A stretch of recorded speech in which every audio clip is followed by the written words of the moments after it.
भर्तारं कर्म भूभृतां ज्ञातारं विश्वतत्त्वानां वन्दे तद्गुणलब्धये वन्दे तद्गुणलब्धये।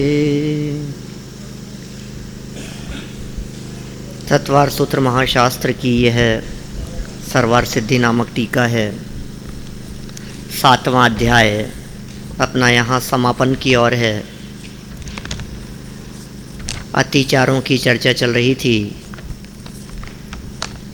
आप लोगों को यदि पिछले प्रकरण के बारे में कुछ पूछना हो तो पूछ लीजिए आप लोग। व्रतियों के जीवन में ये सभी प्रकार के अतिचार नहीं लगने चाहिए। अणुव्रतों की बात कही, फिर उसके पश्चात गुणव्रत और फिर शिक्षा व्रतों की यहाँ चर्चा चल रही थी। शिक्षा व्रतों की इस चर्चा में भी हम काफ़ी चर्चा कर चुके हैं। मान लीजिए ये सूत्र नंबर कहाँ तक आ गए अपन? 35 चलेगा। दिग्व्रत, देशव्रत, अनर्थदंड व्रत, उसके बाद सामायिक और प्रोषधोपवास। ठीक है ना, ये प्रोषधोपवास तक की अपनी चर्चा हो गई थी। कितनी सुंदर बात कही थी यहाँ कि भाई सावधानी ये जरूरी है। वस्तुओं को उठाना, धरना, उनके प्रति प्रतिज्ञा के प्रति विराधना का भाव भी नहीं आए। ये बहुत होता है लाइफ में। यदि आप प्रैक्टिकल महसूस करें तो आप कई बार ऐसा देखेंगे कि जो प्रतिज्ञा हमारे द्वारा किसी उत्साह से ली जाती है, वह प्रतिज्ञा कुछ काल व्यतीत हो जाने के पश्चात अनादर भाव से देखी जाने लगती है। आप देखें अपनी अपनी लाइफ में, औरों की लाइफ में देखें। जिस समय प्रतिज्ञा ली थी उस समय बहुत उत्साह था और फिर धीरे धीरे करके क्या हुआ कि वो शिथिलता आ गई परिणामों में। ये भी अतिचार है, शिथिलता आना भी। परिणामों में शिथिलता नहीं आना चाहिए। पंडित टोडरमल जी साहब तो यहाँ तक कहते हैं कि परिणाम जिस तरह से उत्तरोत्तर बढ़ते रहें उस तरह से प्रतिज्ञा भाव होना चाहिए। विराधना का भाव नहीं हो, उसमें और अधिक कसावट आती चली जाए, उसमें और अधिक दृढ़ता आती चली जाए, उसमें परिणाम और अधिक निर्मल होते चले जाएं। होता ये है, देखा ये जाता है कि जिस दिन प्रतिज्ञा ली उस दिन दृढ़ता से पालन करता है, थोड़े दिन दृढ़ता से पालन चलता है, फिर गलियां निकालने लगता है, फिर कुछ ना कुछ उसके अंदर ऑप्शन देखने लगते हैं। अब इतना सा तो चलता है, अब इतने से में क्या हो गया, अब ठीक है, अब इसमें क्या हो जाएगा। मतलब कोई व्यक्ति रात को पानी पीता हो तो पानी पीने के बाद में वो दूध पीना चालू कर देता है। वो आजकल दूध भी दूध जैसा कहाँ रहा है, पानी जैसा ही तो आता है क्या। वो दूध चालू कर देता है। फिर दूध चालू करता है तो फिर दूध की मलाई ले सकता है या नहीं, वो मलाई चालू हो जाती है। फिर दूध की मलाई है तो वो दूध में हो तो ले सकता है, और दूध के अलावा अलग से देवे एक प्याले में निकाल कर तो ले सकता है कि नहीं। फिर ड्राई फ्रूट्स का दूध ले सकता है या नहीं, और ड्राई फ्रूट्स का दूध ले लिया तब दूध में ड्राई फ्रूट लेता हूं तो अलग से ड्राई फ्रूट में क्या हो गया। तो वही तो बात है, दूध में बादाम डाल दिया क्या और बादाम को अलग से खा लिया तो क्या फर्क पड़ गया उसमें। माने कुछ ना कुछ महीने, 2 महीने, साल, 2 साल, 5 साल बाद तक तो उस प्रतिज्ञा की स्थिति क्या होती है, ये कह रहे हैं बहुत दृढ़ता होनी चाहिए और अतिचार नहीं लगे, ये सावधानी की बात यहाँ कही। चलिए आगे बढ़ते हैं। 35 नंबर का सूत्र है। इस 35 नंबर के सूत्र में उपभोग परिभोग परिमाण व्रत की चर्चा करते हैं। सचित्त संबंध सम्मिश्रा भिषव दुष्पक्वाहारः। सचित्त संबंध सम्मिश्रा भिषव दुष्पक्वाहारः।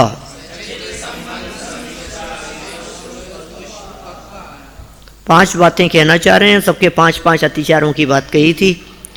अतिचार पन पन न लगावे, पन पन माने 5-5। तो सबसे पहला है सचित्त आहार, फिर है संबंध आहार, सम्मिश्र आहार, अभिशव आहार और दुष्पक्व आहार।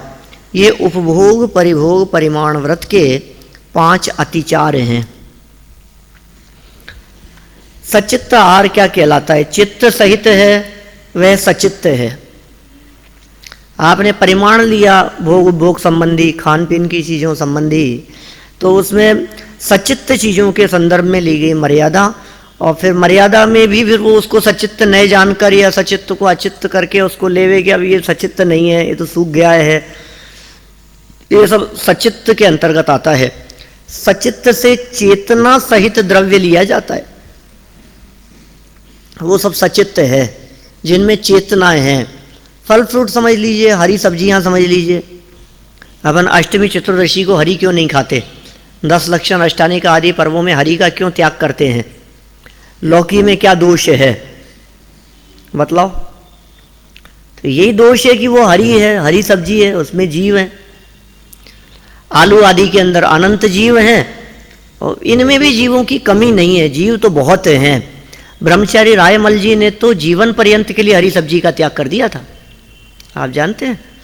3 प्रतिज्ञाएं एक साथ ली थी उन्होंने, रात्रि भोजन त्याग, ब्रह्मचर्य प्रतिज्ञा और आजीवन हरी सब्जी का त्याग। ब्रह्मचारी रायमल जी, श्रीमद राजचंद्र जी नहीं। श्रीमद राजचंद्र जी तो अभी हुए, गांधी जी अपना गुरु मानते थे इनको। ब्रह्मचारी रायमल जी टोडरमल जी के समकालीन थे। माने हरी सब्जी के सेवन में भी दोष है, और ये अपने और चीज़ों का तो त्याग किया और हरी सब्जी का सेवन चल रहा है। क्या सूखी सब्जियों का त्याग किया अपन ने, बेसन की सब्जी नहीं लेंगे और हरी सब्जी खा रहे हो। बहुत से लोग ऐसा करते हैं ना, जैसे समझ लीजिए प्रोषदोपवास किया, या समझ लीजिए एकासन किया किसी व्यक्ति ने, या कभी कभी ऐसे लोग भी समाज में दिखते हैं, वो ये कहते हैं कि अन्न तो नहीं खाएंगे लेकिन फल फ्रूट खाएंगे। देखा कभी आपने ऐसा सुना? मतलब आज हमारे भोजन में अन्न का त्याग है, तो दिन भर हम कोई अन्न नहीं खाएंगे, लेकिन बिना अन्न की चीज ये फल फ्रूट्स वगैरह ये सब खा सकते हैं। तो यहाँ कहना चाह रहे हैं कि आपने किस चीज का त्याग किया? अन्न में ज्यादा दोष है कि सचित्त में ज्यादा दोष है? पहले ये नक्की करो। आपने व्रत के नाम पर, संयम के नाम पर अन्न का तो त्याग किया और फल का सेवन किया। शारीरिक स्वास्थ्य की दृष्टि से अन्न की तुलना में फल ज्यादा उपयुक्त हो सकते हैं स्वास्थ्य की दृष्टि से, लेकिन संयम की दृष्टि से नहीं हो सकते। तो सचित्त का त्याग है ना। फिर इससे संबंध को प्राप्त हुआ द्रव्य संबंध आहार है, इसको सचित्त संबंध कहकर के पुकारा है। सचित्त का संबंध किस प्रकार से हो सकता है? सचित्त के ऊपर रखा हुआ, सचित्त से ढका हुआ, इस तरह की बातें सब इसमें लेते हैं। सचित्त से संबंध नहीं होता। आप दक्षिण भारत में चले जाओ, अपने धर्मस्थल के अंदर जहाँ वहाँ भोजन चलता है, वीरेंद्र हेगड़े जी के उसमें क्या नाम है उसका, अन्नपूर्णा भोजनालय है शायद उसका नाम। हजारों लोग निःशुल्क भोजन करते हैं वहाँ प्रतिदिन, और चलता है दिन भर। भोजन पत्तलों में रखते हैं। पत्तल भी तो सचित्त है, पत्तल है केले के पत्ते में, थालियां तो होती नहीं है, तो केले के पत्ते जो हैं सचित्त पत्ते, हरे पत्ते, बड़ी साइज होती है, उसमें भोजन परोसा जाता है। तो सचित्त के संबंध में रखकर पदार्थों को लेना। बहुत सारी चीजें ऐसी होती है कई स्थानों पर, वैसे तो बाजार का तो किसी तरह का कुछ खाना ही नहीं चाहिए, वो तो अमर्यादित है, अभक्ष्य ही है, लेकिन फिर भी आप चले जाइए ऐसे स्थानों पर जहाँ फ्रेश पपीता ले रहे हो आप बाजार से, तो वो ऐसे पत्तों में रख करके देते हैं, पत्ते में बना करके दे दिया, इनमें दे दिया। ये सब सचित्त है। व्रती व्यक्ति तो बाहर का कुछ सेवन करता ही नहीं है। हम ही नहीं करते तो व्रती कहाँ से करेगा? हम तो असंयमी है बिल्कुल चौड़ी, तो हम लोग नहीं खाते बाजार का कुछ भी। तो व्रती संयमी पंचम गुण स्थान व्रती, जिसके अंतरंग में परिणाम इतने निर्मल हो गए हों, वो कैसे उन चीजों का सेवन कर सकता है? ये संबंध की बात कही, संबंध आहार, सचित्त संबंध आहार। सचित्त तो नहीं है, वो कहता मैं हरी तो नहीं खा रहा, अब हरी के साथ में रखी हुई थी तो क्या हो गया? अतिचार है वो भी। हाँ बोलो। देखो जमीकंद की तुलना में तो बहुत फर्क है ही। जमीकंद तो अनंत जीव हैं, ठीक है ना। और ऐसा कोई अंतर तो नहीं कर सकते अपन इनमें। एप्पल है, केला है, अमरूद है, अब इन सब्जियों में तुलना तो कैसे करें अपन? कितनी अनगिनत प्रकार की सब्जियां हैं, कैसे तुलना करके बतलाएं? सबको एक खाते में रख दिया सचित्त है। इसलिए कई लोग तो जो विशेष ध्यान रखते हैं इन सब बातों का, वो उसको भी अचित्त करके खाते हैं। डायरेक्ट फल खाओ आप तो उसमें दोष ज़्यादा लगता है, और उसके पीस बना करके खाओ आप तो उसमें दोष कम है, क्योंकि पीस के बाद में वो अचित्त हो गया है। एक पूरा साबुत एप्पल है, उस एप्पल को आप डायरेक्ट मुंह से खा रहे हो तो वो सचित्त है। और उसमें यदि नाखून भी चुभा दिया गया है, चाकू से यदि उसको टच कर दिया गया है, उसमें कुछ खरोंच आ गई है, तो फिर वो अचित्त हो गया है। फिर भी भले ही अचित्त हुआ हो, हैं, जीवन तो था ही उसमें, हरी सब्जी तो है ही वो। तो इससे संबंध को प्राप्त हुआ द्रव्य संबंध, ये क्या है? संबंध आहार, सचित्त आहार, सचित्त संबंध आहार। और इससे मिश्रित द्रव्य सम्मिश्र आहार है। शंका, ये गृहस्थ सचित्त आदि में प्रवृत्ति किस कारण से करता है? गृहस्थ है, इसकी प्रवृत्ति सचित्त आदि में क्यों हुई? समाधान, प्रमाद और सम्मोह के कारण। या तो मोह के कारण प्रवृत्ति होती है, या प्रमाद के कारण होती है, आलस्य के कारण होती है, नासमझी के कारण होती है, कुछ अविवेक के कारण होती है। अब ठीक है, क्या हो गया, अब ये थोड़ी ना ले रहे हैं, ठीक है ना। अभी एक तो बहुत एक प्रश्न आ गया था अभी 2-4 दिन पहले, और ऐसा सुना कि आपके प्रमाण सागर जी की किताब है ना, प्रमाण सागर जी की कौन सी किताब है हमारे, वो उनके कोई शंका समाधान चलता होगा कोई पारस चैनल पर। तो कुछ ऐसी चर्चा आ गई कि ये जमीकंद आदि खा सकते हैं कि नहीं, तो उन्होंने उसके संबंध वाले को खाने की स्वीकृति दे दी, ऐसा कहा। सब तर्क संगत समाधान करते हैं तो सब चीज़ों का, तो काफ़ी प्रसंग उठा इस तरह का, अभी 2-4 दिन पुरानी बात है। और बोले ये कंदमूल स्वयं तो नहीं सेवन करते मुनिराज, लेकिन यदि कंदमूल कोई आ जाए उनके हाथ में, अंजुली में, तो वो उसको हाथ से अलग कर देंगे और भोजन ग्रहण कर लेंगे। अब ये तो ऐसा अतिचार है, ये तो महादोष है। अगर ऐसे तो आप मटर अलग कर दो और आलू को अलग कर दो, तो कैसे मूर्खों जैसी बात नहीं लगती है? बिल्कुल आयतनाचार पूर्वक बात करें अपन कि इनको अलग कर दो, और इनको क्या है, अलग ही तो कर दिया, अब ये तो है नहीं इसमें। इसी तरह की बात कह रहे हैं, ये सम्मोह के कारण हो सकता है, प्रमाद के कारण हो सकता है। ये अतिचार दोष रूप हैं, जीवन में नहीं लगने चाहिए। भावना भी यही भाता है कि अतिचार न लगावें, अतिचार पन न लगावें, नहीं लगे ऐसे अतिचार, ऐसी भावना भाता है। देखिए फिर क्या कहा, द्रव, वृश्य और अभिशव, इनका एक अर्थ है, जो ठीक तरह से नहीं पका है वह दुष्पक्व है। बोलो ये भी अतिचार है। दुष्पक्व, कम पका हुआ हो, अधिक पका हुआ हो, और ऐसा भोजन भी यदि वो ग्रहण कर रहा है तो अतिचार है कि साहब गजब हो गई, रोटी थोड़ी सी कच्ची रह गई है, अब उसको खाने में क्या अभक्ष्य हो गया? अभक्ष्य है वो भी। रोटी थोड़ी सी जल गई, अधिक सिक गई है, उसे ग्रहण कर रहे हैं, वो भी दोष है। कि क्यों भाई ऐसी क्यों बात कर रहे हो आप?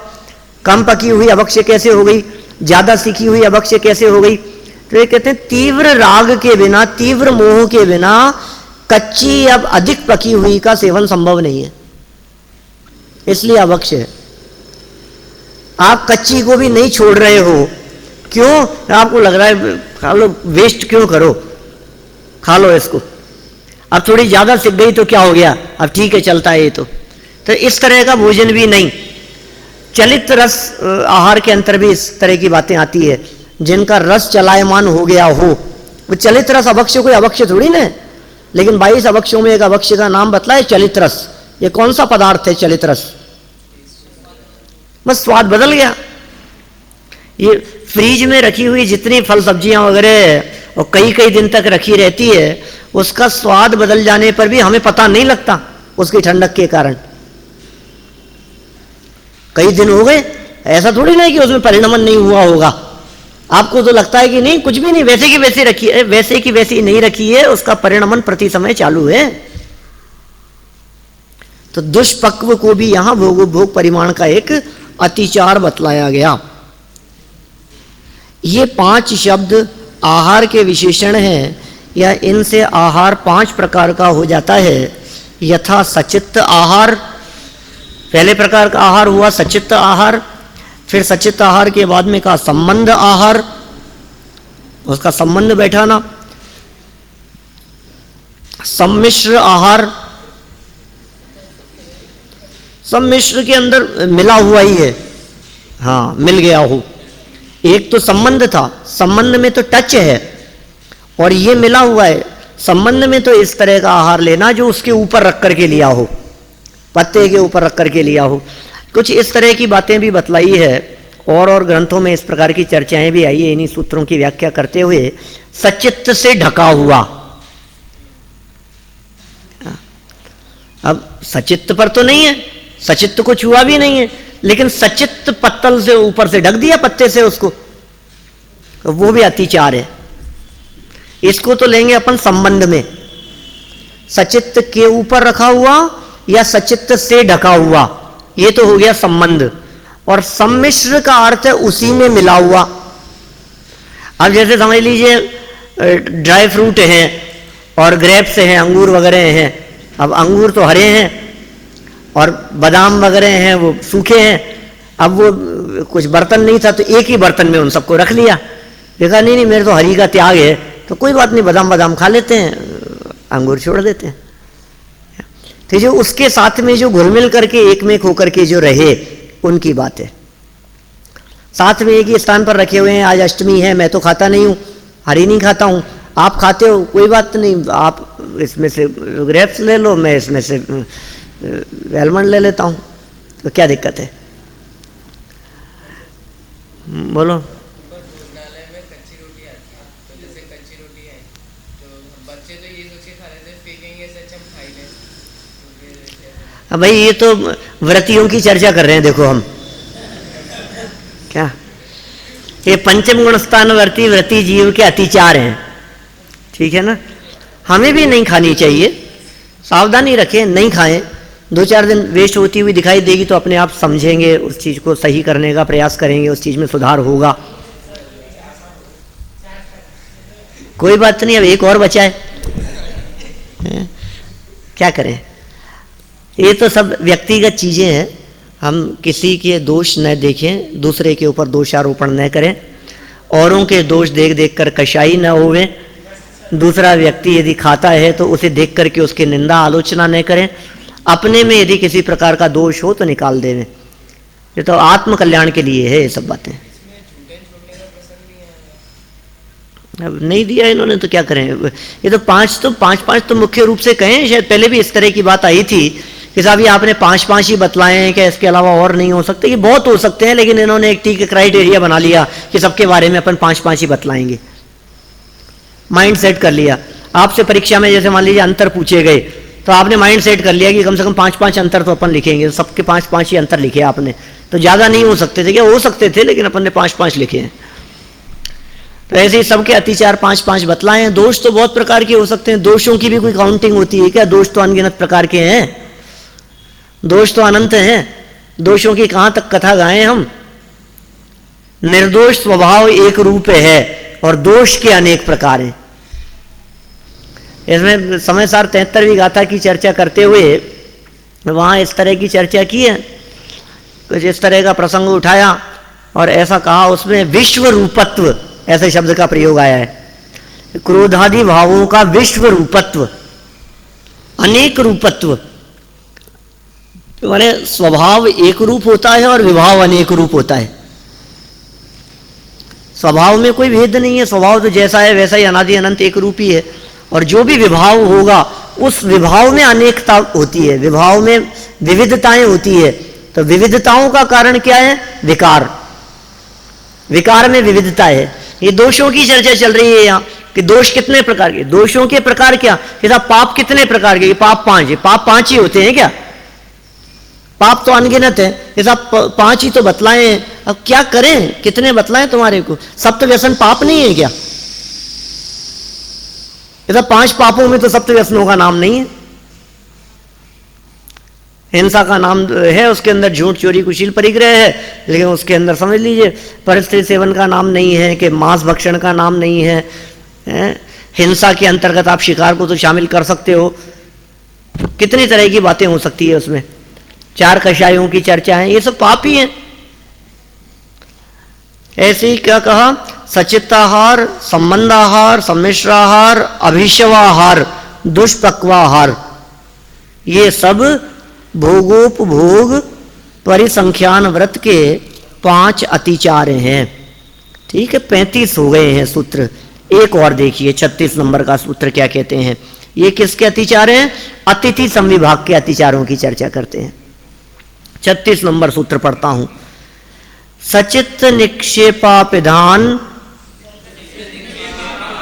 सचित्त निक्षेपापिधान पर व्यपदेश मात्सर्य कालातिक्रमाः। सचित्त निक्षेपापिधान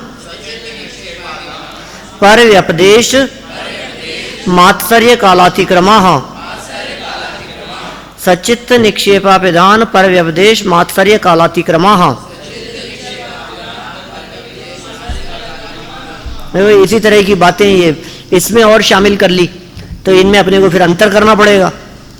जैसी बातें अपन ने कही ना उसके ऊपर रखने धरने की, ये इसी तरह की बातें इन्होंने यहाँ अतिथि संविभाग के अंतर्गत भी शामिल कर ली। अतिथि संविभाग में हम शामिल करते हैं बात को, किसी व्रती को, संयमी को, विद्वान को, उनको अपने यहाँ आहार के लिए बुलाना। अतिथि संविभाग।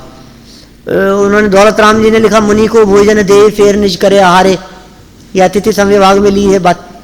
तो मुनिराजों को आहार कराना, जो अतिथि, और अतिथि की व्याख्या भी की थी पीछे। कौन अतिथि है?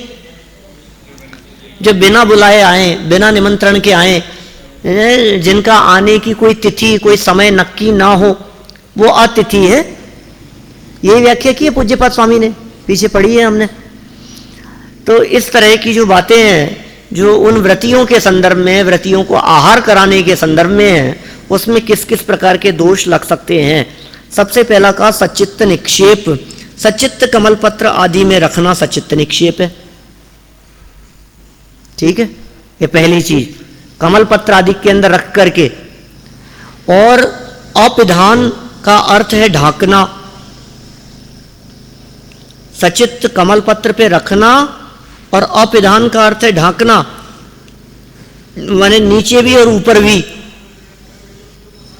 इस शब्द को भी सचित्त शब्द से जोड़ लेना चाहिए, जिससे सचित्त कमल पत्र आदि से ढाकना यह अर्थ फलित होता है। सचित्त कमल पत्र उसके ऊपर हमने रख दिया। कई बार ऐसा भी होने लग गया है आजकल, तो ये फूल पत्तियां वगैरह जो है, फूलों की पत्तियां वगैरह, ये पानी में डाल दी जाती है। ये मतलब डेकोरेशन के लिए, सजावट के लिए, स्वागत के लिए इन चीज़ों का प्रयोग करते हैं।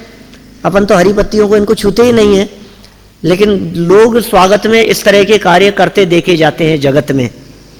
नींबू भी, यदि वो समझ लीजिए आप किसी जगह पर किसी ऐसे विशिष्ट कार्यक्रम में, आयोजन में, तो एक बाउल लेकर के आएंगे, उसमें पानी है, उसमें फूल की, गुलाब की फूल की पत्तियां हैं और नींबू रखा हुआ है अंदर हाथ धोने के लिए। तो अब ये कैसा है कि ये इसी प्रकार की स्थिति है, सचित्त निक्षेप जैसी, उसी में रखा हुआ। फिर सचित्त पिधान। सचित्त पिधान में क्या कही बात कि इससे ढका हुआ। ये दो बातें हो गई यहां।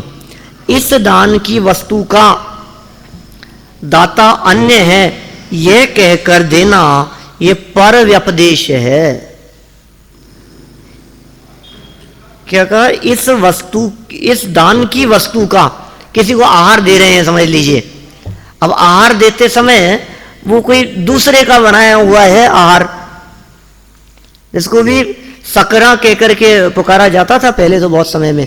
हमारे ध्यान है, हम बहुत छोटे थे तब हमारे दादी जी दूसरे की किचन का कोई भी बना हुआ सामान अपनी किचन में नहीं लाने देते थे।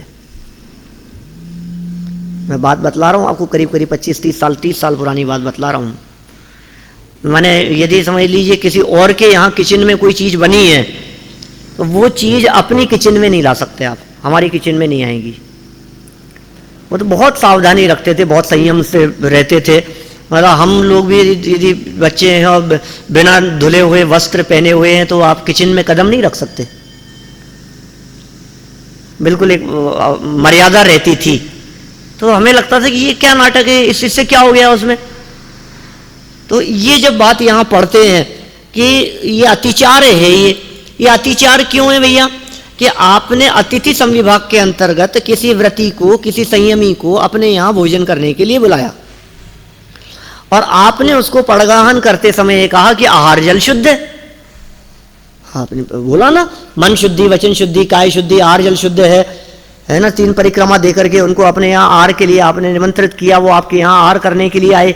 अब आपके यहाँ जो भोजन है जो आपने बनाया है उसको तो सावधानी पूर्वक बनाया है, लेकिन किसी और के चौके में बना हुआ आहार यदि आपके चौके में लाकर के आप खिला रहे हो, वो कितनी सावधानी से बनाए, कितनी शुद्धता से बनाए हैं। आपने प्रतिज्ञा तो ये की थी कि आहार जल शुद्ध है कह करके खिला रहे हो उनको, और वो दूसरे के यहाँ का बना हुआ है, उसकी शुद्धता अशुद्धता, उसकी सावधानी, उसका कुछ परिमाण नहीं है। दोष है ये, अतिचार है।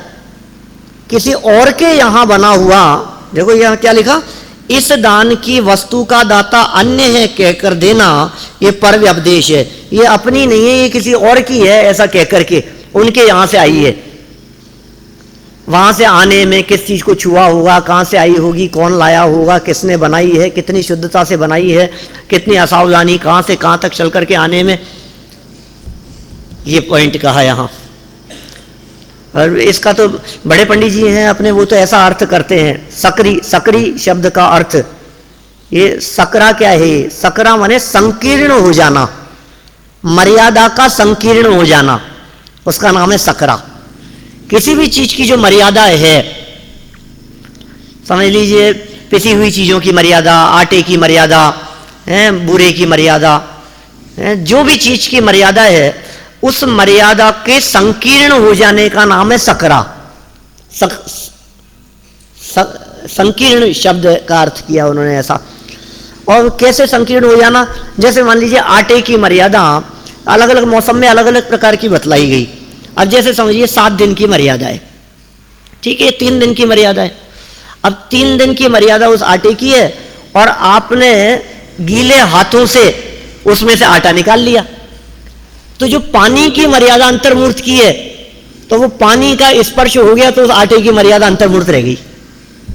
क्या इसका नाम सकरा है? नहीं समझ में आई? वो उससे छू गया ना वो। इसलिए छूत आदि का, छूने का, किस चीज के साथ में किस चीज को टच करना, स्पर्श करना, नहीं करना, ये अतिथि संविभाग के संदर्भ में चर्चा कर रहे हैं।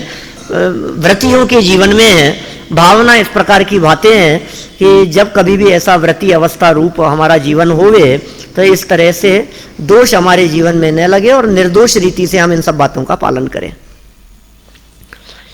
वापस देखिए 723 नंबर, क्या क्या क्या पढ़ लिया अपन ने यहाँ। सचित्त कमल पत्र आदि में रखना सचित्त निक्षेप है। आपिधान का अर्थ ढाकना है। इस शब्द को भी सचित्त शब्द से जोड़ लेना चाहिए, जिससे सचित्त कमल पत्र आदि से ढाकना ये अर्थ फलित होता है। निक्षेप माने तो रखना होता है और अपिधान का अर्थ ढकना होता है। इस दान की वस्तु का दाता अन्य है ऐसा कहकर देना ये पर व्यपदेश है। और दान करते हुए भी आदर का न होना या दूसरे दातार के गुणों को न सह सकना ये मात्सर्य है। मात्सर्य का अर्थ तो हम घमंड के अर्थ में करते, आदर का भाव नहीं है, बहुमान का भाव नहीं है, हम अपने आप को दान दे करके अपने आप को ही श्रेष्ठ समझ रहे हैं। जिन व्रतियों को दान दिया जा रहा है महिमा तो उनकी है, उनकी महिमा नहीं जान करके मैं दे रहा हूं ऐसा अपनी महिमा समझना, या फिर देने वाले कोई और श्रेष्ठ व्यक्ति हो तो उनकी महिमा नहीं आना, उन्हें श्रेष्ठ नहीं समझना। दूसरे के गुणों को सह नहीं पाना, ये मात्सर्य है। मात्सर्य शब्द का प्रयोग पहले कहाँ आया है मतलब?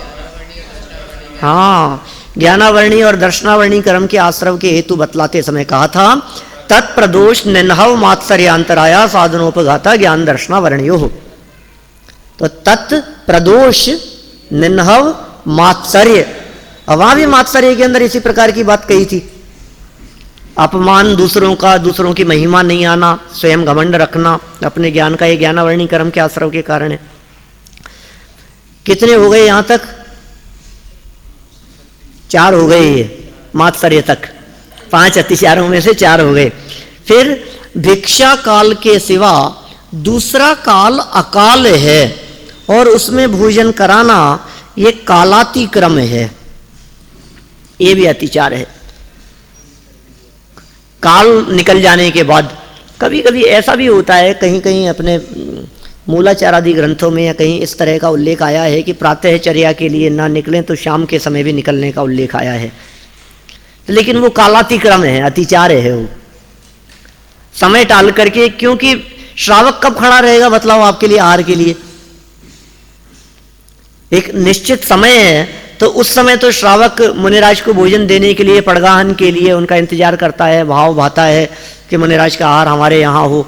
अब सुबह 10 साढ़े 10 बजे का टाइम है, अब दोपहर में 12 बजे वो आहार के लिए निकले, तो अब कैसे बैठेगी व्यवस्था? अब तो सबके घरों में भोजन ही हो चुका है, सभी खा चुके हैं। और फिर ऐसी परिस्थिति बनने पर भी उनको आया हुआ जान करके उनको आहार कराना, तो ये अतिचार है। करवाने वाले का भी अतिचार है और निकलने वाले के लिए भी सदोष है। यहां तो करवाने वाले की चर्चा चल रही है, करने वाले की नहीं।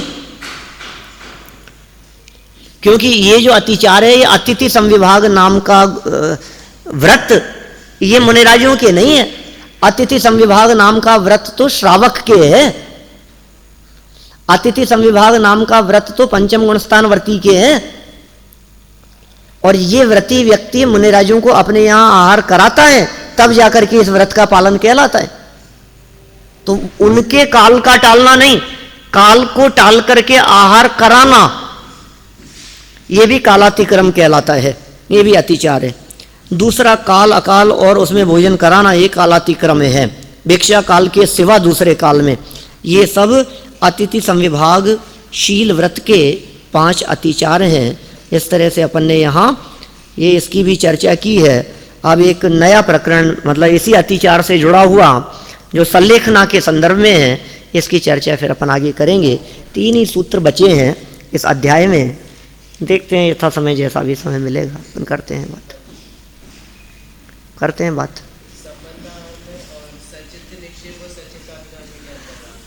ऐसा समझ लो, जहाँ धरने की बात कही है उसको निक्षेप और अपिदान के अंदर बात ली है, तो अब उसमें सचित्त ले लो आप, डायरेक्ट सचित्त का सेवन करना आ जाएगा उसमें।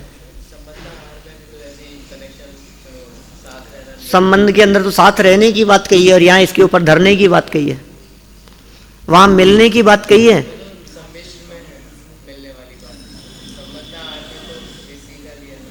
सब वही है, दोनों में शामिल कर लिया उन्होंने इसी तरह की बातें। दोनों में आहार को ले लिया ना। भोगो भोग के अंदर भी उनको वैसे तो मर्यादा संबंधी बातें की जानी चाहिए थी।